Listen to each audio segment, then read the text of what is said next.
Bonjour à toutes et à tous. Aujourd'hui, nous allons nous intéresser à une citation célèbre, peut-être l'une des plus célèbres de l'histoire de la philosophie, le célèbre « Je pense donc je suis » de René Descartes. Qu'est-ce que cette formule signifie exactement? Qu'a-t-il voulu nous faire comprendre par ces mots? Et qu'est-ce que cela peut nous apporter d'important concernant la vérité? Afin de faire comprendre son propos, Descartes prend la métaphore des pommes.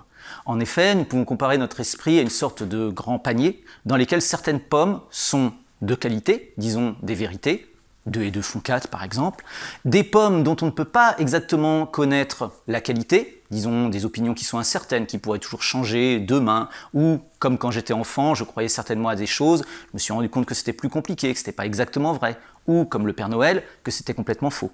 Donc ça, ce sont les mauvaises pommes. Comment trier les pommes de ce panier? Descartes propose une méthode radicale, c'est de renverser le panier, de faire table rase de tout ce que l'on croyait savoir, y compris des choses qui ont l'air au-delà de toute soupçon, comme je suis en train de vous parler sur une chaîne YouTube, 2 et 2 font 4, je m'appelle Monsieur Portier. Mettons tout cela dans le panier avec le reste, renversons tout le panier et essayons de manière méthodique de faire rentrer une par une les pommes pour savoir lesquelles sont dignes de ce panier.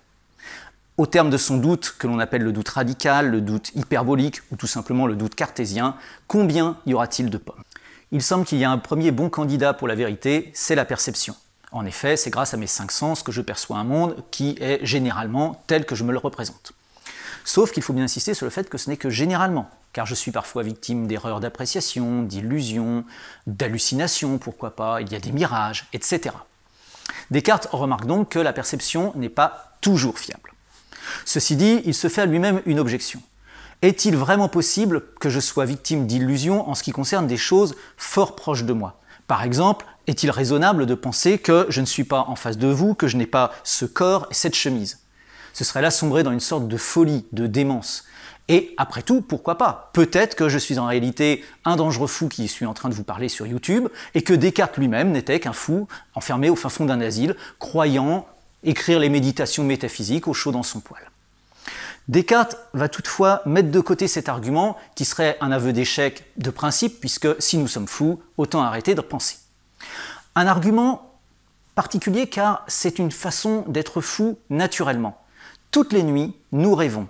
Et les rêves sont parfois de pure folie, avec des lois de la nature totalement différentes de celles que nous connaissons, avec des animaux étranges et des situations complètement absurdes, dont nous nous rendons compte en nous réveillant. Mais lorsque nous dormons, généralement, nous ne nous rendons pas compte que nous sommes en train de dormir.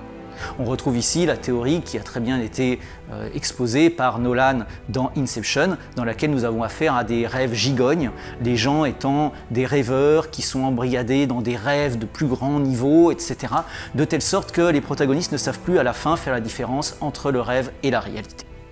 Toutefois, 2 limites s'imposent. C'est que, d'une part, si je suis en train de rêver, de dormir et que je ne suis pas réellement en face de vous, c'est que je suis bien au chaud dans mon lit.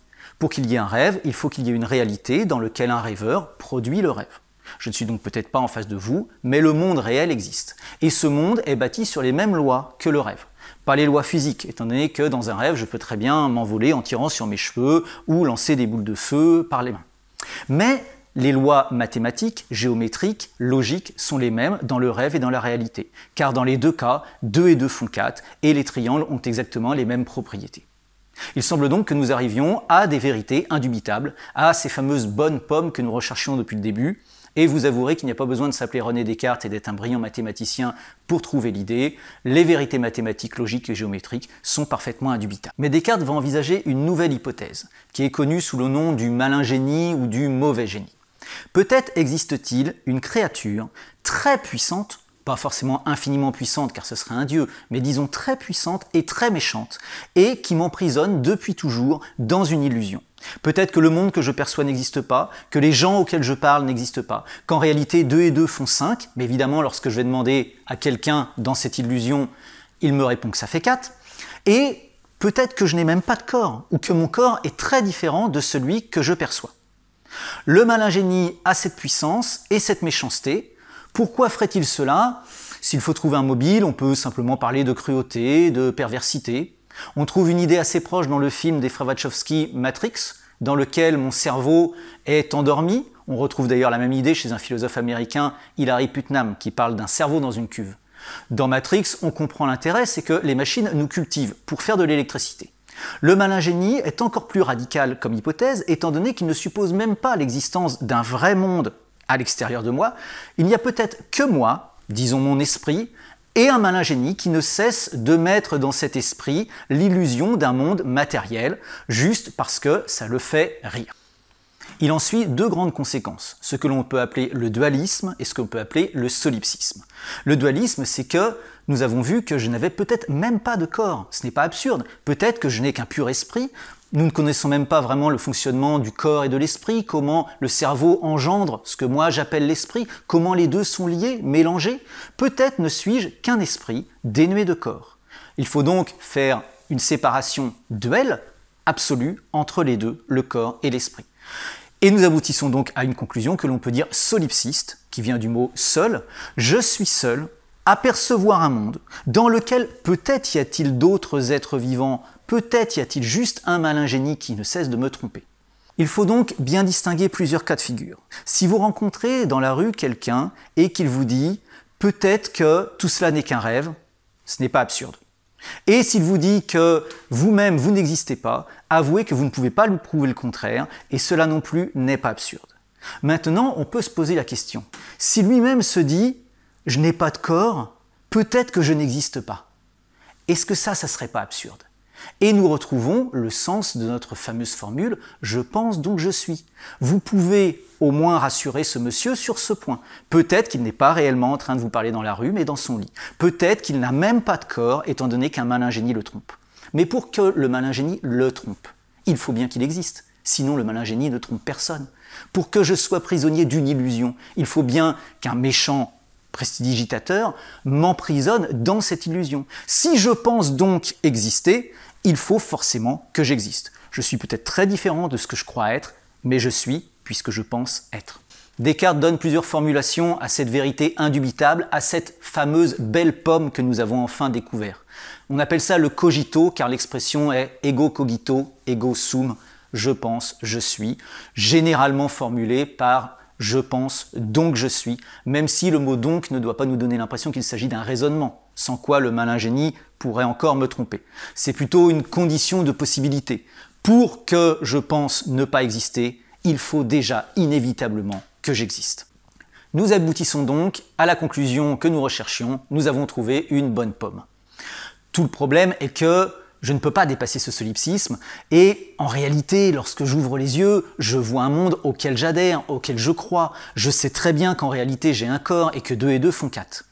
Il faudrait donc trouver une solution pour renouer avec le monde réel et les vérités rationnelles.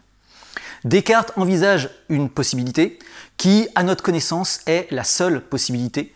Si vous avez d'autres hypothèses qui permettent de dépasser le solipsisme, ne vous privez pas, mettez-les en commentaire de cette vidéo, nous serons très intéressés par les écouter. Pour Descartes, il faut prouver l'existence de Dieu. Il faudrait donc quelque chose comme « je pense, donc je suis ». Mais alors, blablabla, donc Dieu existe. Or, si Dieu existe, étant donné que j'entends par Dieu dans sa définition classique un être infiniment bon et infiniment puissant, il ne peut pas avoir voulu que le malin génie me trompe comme il le fait continuellement, sans me laisser la moindre solution pour pouvoir le contrer. C'est ce que l'on appelle la preuve ontologique de l'existence de Dieu, que Descartes reprend à Saint-Anselme et que Leibniz à son tour reprendra à Descartes. L'idée est la suivante. Toutes les choses que nous voyons, que nous connaissons, sont éphémères. Elles auraient pu ne pas exister et un jour elles n'existeront plus. Leur existence n'est donc pas dans leur définition, dans leur essence. Mais il en va tout autrement du cas de Dieu, qui est en ce sens un cas unique. Son existence est dans son essence. Pourquoi? Parce que c'est un être absolument parfait. Or, si vous retirez l'existence à un être absolument parfait, cela fait que n'importe quel être qui est loin d'être imparfait a finalement plus de perfection que lui, puisqu'il a au moins le mérite d'exister. Dieu est donc cet être qui a son existence dans son essence. Imaginez la situation. Quelqu'un vous dit « j'ai rencontré la femme parfaite ». Disons qu'elle est belle, intelligente, douce, patiente, cultivée, etc., etc. Mais il ajoute qu'elle a tout de même un petit défaut, un tout petit. Elle n'existe pas. Avouez que c'est absurde. Parce que dans ce cas, vous, votre femme, qui n'est peut-être pas parfaite, a plus de perfection que sa prétendue femme parfaite, puisqu'elle a au moins le mérite d'exister, qui est la moindre des qualités. Dieu doit donc exister s'il est parfait, et puisque nous pouvons nous former une idée de cet être, la question n'est pas de savoir si l'on croit ou non en Dieu, mais la question est de savoir que son existence ne peut être niée. Il existe donc, et comme il est infiniment bon, il ne peut pas laisser le malin génie me tromper continuellement dans les choses aussi simples que 2 et 2 font 4.